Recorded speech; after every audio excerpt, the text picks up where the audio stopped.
I gotta admit, the opening was a bit surprising, and I really liked this chapter because it was a bit interesting. Although, maybe. Hey, this is Sullivan asking a review of Bleach, chapter 566.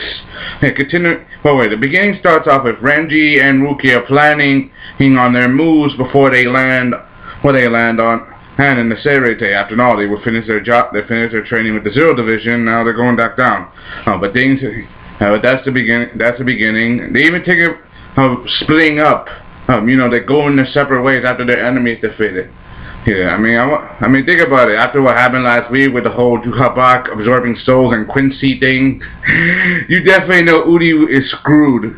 But he is definitely screwed. His just feed power to Juhabak, and that's Udi's dumb fault. From the day he was born, he was marked to die. Now that's OD. Now continuing forward with this. After the talk, that Renji just woke up. How do you fall asleep in the middle of a battle? I gotta admit that's a little funny, but with all the special training that Renji's done, killing Master the Masculine, you gotta know he can handle himself for a little. He can handle him by himself for a little while, but he is not alone. You get to see Nanana, who's like literally watching this guy, and even he can't believe that this guy's asleep.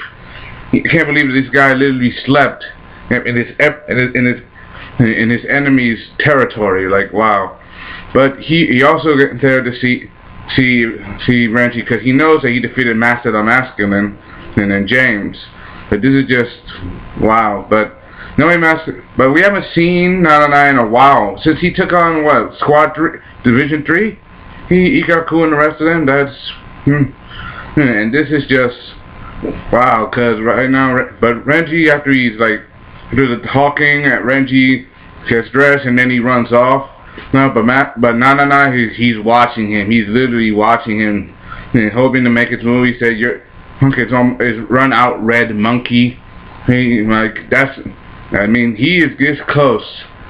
Like he's just literally watching Renji. But knowing Renji, knowing how strong he is, I bet you can take him on. I've said this before and I'll say it again. Renji is a badass. Yes, he defeated Master with one blow. I bet you could take this guy on. But knowing him, the battle could go either way in this arc. And that's just the way I feel.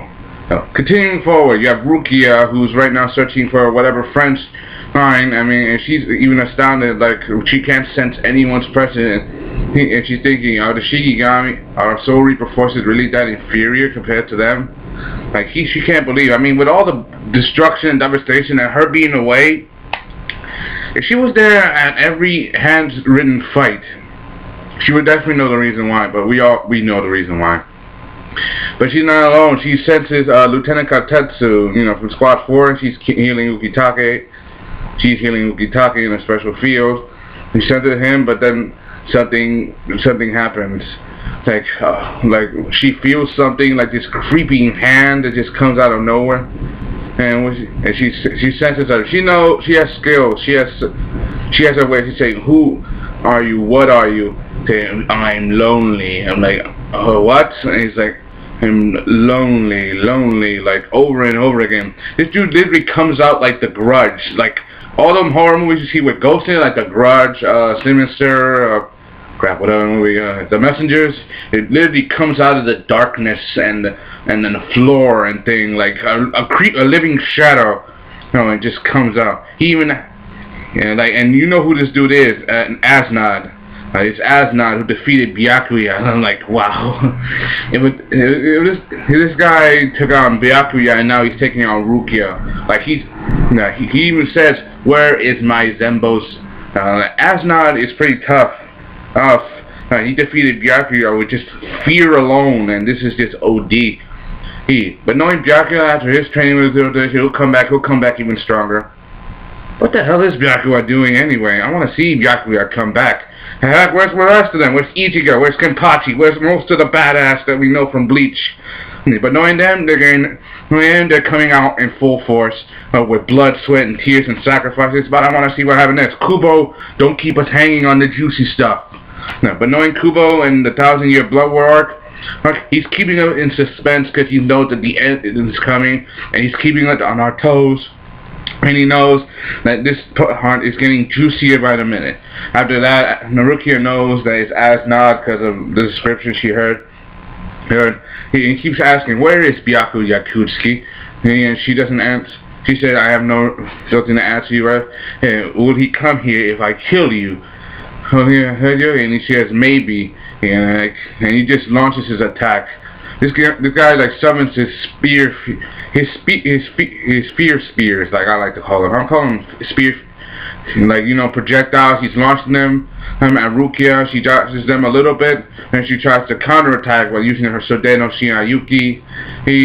It doesn't work. The thing gets inside her, literally goes in her like a parasite, like what it did with Byakuya, and tries to overwhelm her. He said, and he tries to feel the fear that's inside of her. And do you sense that thing is fear? This kind of reminds me of Freddy Krueger, you know, the whole feeding on fear thing to get stronger and stronger. You know, like a Freddy Krueger, just no raises. Freddy is a badass too, but off topic. And continuing forward with this, like Rukia feeling the fear effects, but then something happens. Like it's like she says this is fear here, but then something happens. Like, tell me, what's your fear? Is your fear not able to affect other people's fears?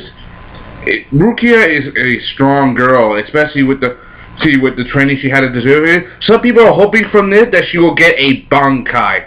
I want to see a Bankai. You want to see a Bankai. We all want to see a Bankai. And knowing that, that she did that, I want to see it.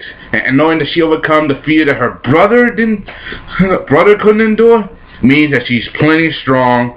In fact, she's one of my all-time favorite female characters from Bleach. Hands down, one of my all-time favorites. Let me say number one favorite. I'm gonna say number one favorite because she was the first. She's the one that got Ichigo into all this, gave him her power, made him a Soul Reaper and everything. And I kind of respect Rukia. I watched all episodes of Bleach, from 1 to 366, and trust me, I know. And I hope you enjoyed. Thanks for watching. Comment, subscribe. I'll put the link down in the description of the video. Thumbs up for this chapter, even though it started a little slowly, but it got a little action-packed and basic. I want to see Rukia's Bankai. What about you? Hope you enjoyed. Thanks for watching. Comment, subscribe. This is Sullivan Adams, signing off.